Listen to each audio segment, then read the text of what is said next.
Well, welcome everyone. Welcome to this presentation. School security starts at the school bus. Thank you to As Is for inviting us to come and speak today. We are very appreciative, and I hope you find this to be something that you can put into practice every day. First, a little show of hands. How many of you are maybe end users that are actually practitioners in this field? One or two. Okay, very good. Well, let's just start with some introductions because we're doing our own self-introductions. This is Jill Renihan. Jill, kind of tell them a little bit about who you are and why you're up here. So my name is Jill Renihan, and I work for Axis Communications as the Education Segment Development Manager. What all that means is I don't have to sell anything, and that's not what today is about, right? We're not here to sell you guys anything, but we are here to talk about school bus security. I am under the impression, and I'm thinking you'll agree with me, that school buses represent a pretty significant security risk for our students and our schools, right? Anybody can get on the bus and be brought to school with anything that they have on them, right? They get brought there by our own people. Importantly, I think for today's context, I was a school security director in a district in Florida for 6 years. I worked for that district for 34 years, so I was a school administrator who needed information about what had happened on the bus, maybe that day on the way to school, maybe that the day before on the way home, and that was a challenge for me. But my view of school buses is that they are closer to being a rolling classroom than they are something separate from the rest of the school. All right. Well, my background is very similar to that. I, too, am not going to sell you anything today. That's not what this is about. It's to educate you, to give you a different perspective. I'm a former end user, 18 years as a school security director for 3 separate school districts and for a community college. I'm a former law enforcement officer, and now I work for Genetec in a very similar role. I lead the education for K-12 and higher education in the United States and Canada. So we get to meet a lot of end users to talk about a lot of issues. So this is really just about school buses, and there they are, the holistic kind of approach to this problem. We call it a problem because both Jill and I have experienced from firsthand. We're going to give you some stories. It's the best way to illustrate it. We have learned firsthand that in the time of an investigation, in the time of trying to solve a hazing issue or a bullying issue, or maybe it's something even worse, that we found that the video and the technology that goes with today's systems is archaic, is out of date. It's not contemporary. It's not the best technology. We're going to talk about that right now. So why don't we start first with a little story? Let's start with stories, both of us, and why don't you pick up something and we'll start and explain. So one of the stories that really motivated me to talk about this an awful lot involved a vehicle accident. We had a school bus that was stopped on the side of the road, picking students up in the morning. They were rear-ended at high speed by a person in their personal vehicle, which resulted in a fatality for that driver. Here's the problem. We didn't yet know who all had gotten on that bus and how many students we even really needed to account for. We had great MOUs with our local law enforcement, but who works an accident scene? It's highway patrol. We didn't have the same kind of MOUs with them.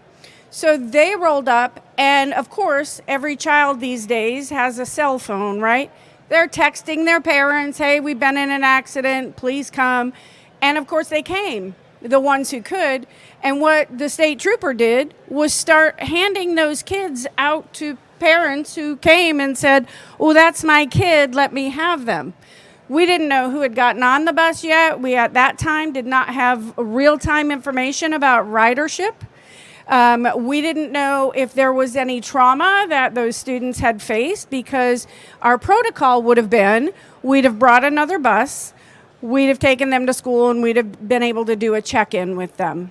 But the video system that they used, the only way to get that information would be to take that hard drive back to the compound, a half an hour away, review that video, find out the number of students on the bus, because the other problem is, Bruce, The transportation directors and administration didn't know those students. So they couldn't call them by name, who it was. They didn't know how to go and check in with those students.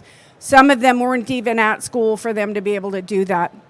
So that delay in us having real-time information about who was on that bus caused problems for us, for sure, administratively. Now, that story is very similar to what I'm going to tell you, but there's a lot of key things I want you to think about what she just said about not knowing who was on the bus.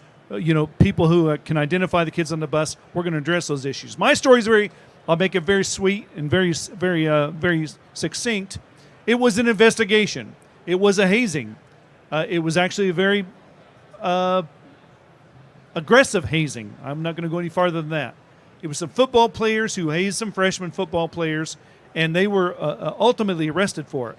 But the first victim didn't come to us for 3 days after it happened. This is a nighttime football game.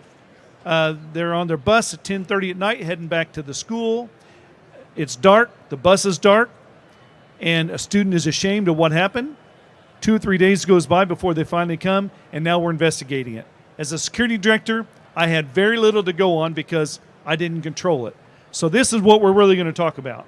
We're going to say the school bus is basically a classroom on wheels. We want you to start thinking, and you'll start listening to what we say here.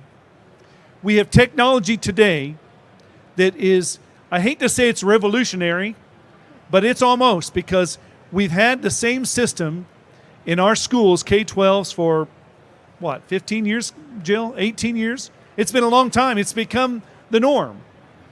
The basic of 2 or 3 companies that even do this. They're proprietary.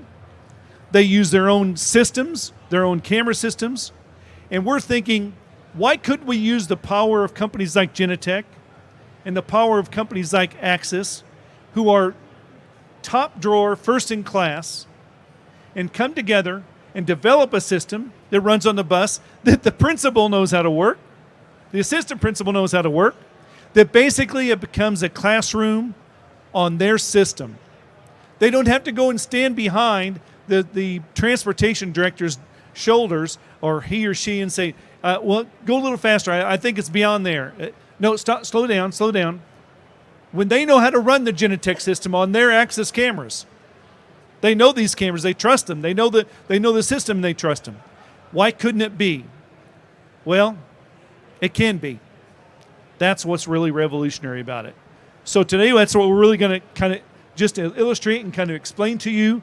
It's about this technology. It's about taking the cameras. It's about open architecture, which Genetec is very proud that you can bring systems into our system. We're very proud that you can have a cellular connection. We're very proud that you can have video and audio on your camera systems.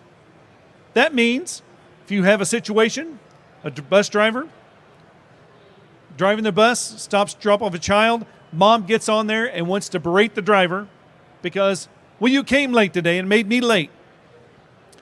They get into duress. They're able to flip a button. The school resource officers are notified immediately. The school principal is notified immediately.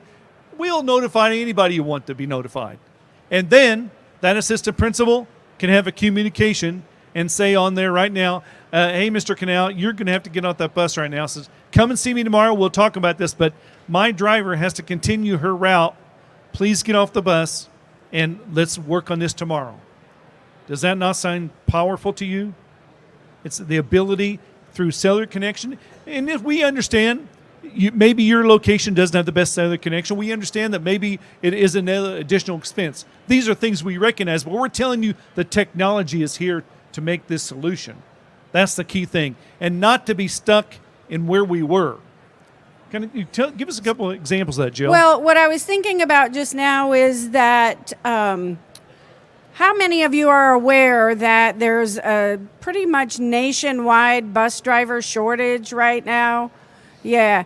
There aren't drivers, right? And if you do have drivers, they're substitutes who may or may not know the kids. Think about the power of a bus driver being able to notify, for example, a school principal that there's a problem on the bus.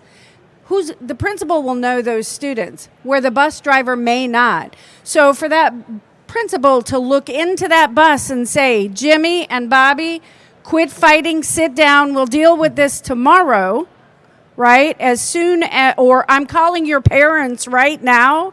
Like, does that begin to have an impact where versus the bus driver with the back of their head to those students, not being able to call them by name to say, stop what you're doing right now, this is unsafe behavior, right?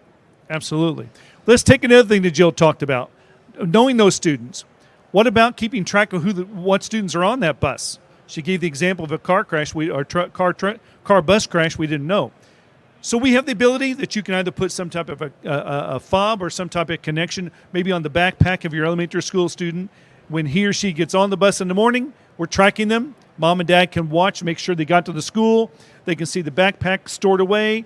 The second grader does go through their day, lunch, and all those kind of things. Then they get that same backpack. They get back on the bus to head home at 3:30 p.m., and mom and dad can, again, track them. The big thing is, and Jill and I both have experienced this, we've had children left on the bus. Nothing is more frightening for us individually when we get a call at 6:15 when this fourth grader, who's supposed to be home, and yes, the 10th grader is the one responsible, but he's not paying attention. So I didn't know Bobby didn't come home. He's not here. Where is he? Well, guess what? He fell asleep. He's still sitting on that same bus, and 2.5 hours after he should have got off that bus. You think that has ever happened before? It has happened before. This way we keep a track of that. So you see another part of that is that GPS connection. Not just following the bus, it's following the students. So we are able to GPS track them both and give you the student tracking that you really need, that I think a lot of parents would certainly enjoy. And it gives the school security directors, the APs, and the principals some comfort in that as well. Then we talk about the last part here really is the stop arm connection. Yes, we can do that. We can put 2 cameras, 4 cameras, 5 cameras. Axis, for example, has great quality cameras. And Axis also, to the one story I gave you, has cameras that can see in the dark.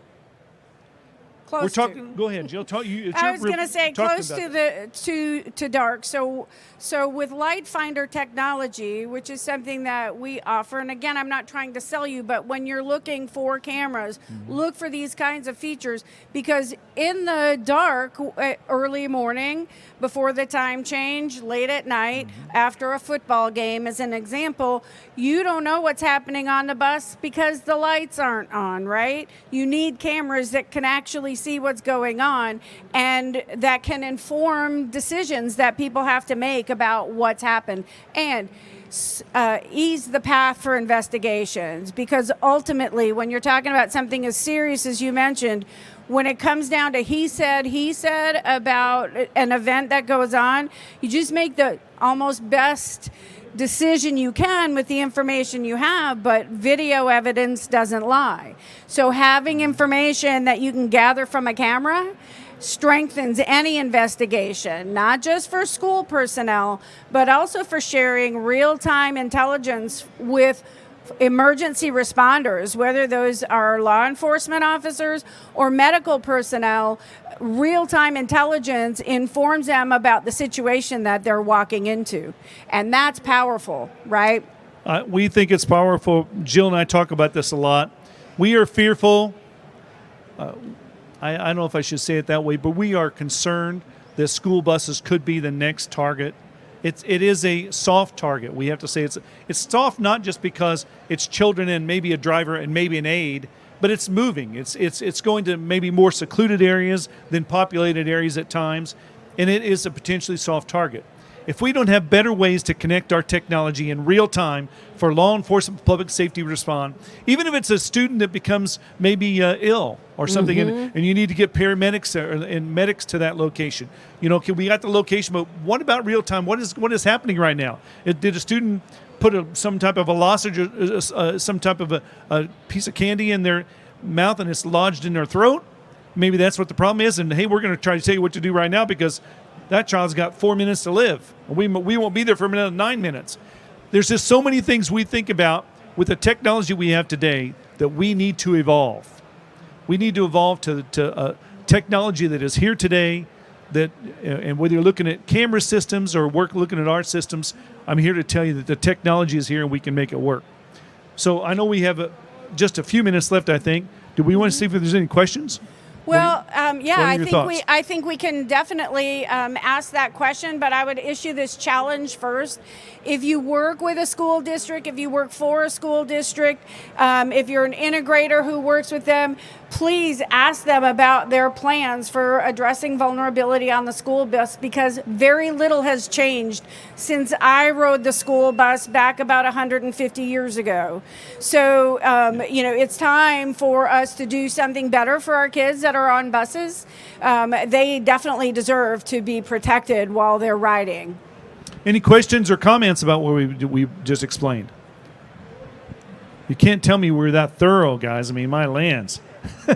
We did it. Well, we think this is something that we're so proud that As Is allowed us to come to bring this to you folks. You can certainly come by and see us at Axis, their booth. Genetec has a booth. I'll be happy to tell you more details about it. But we really think this is going to be a game changer, and I think it's going to make parents feel good. I know that the assistant principals and principals, the school resource officers who have very little knowledge about what goes on that bus today will be excited to hear there's a way now to have a little better connection. So with that, we good? We'll say thank you. We'll stick around for a few minutes if you want to come and ask us a few questions. Have a good rest of the GSX show. Thank you.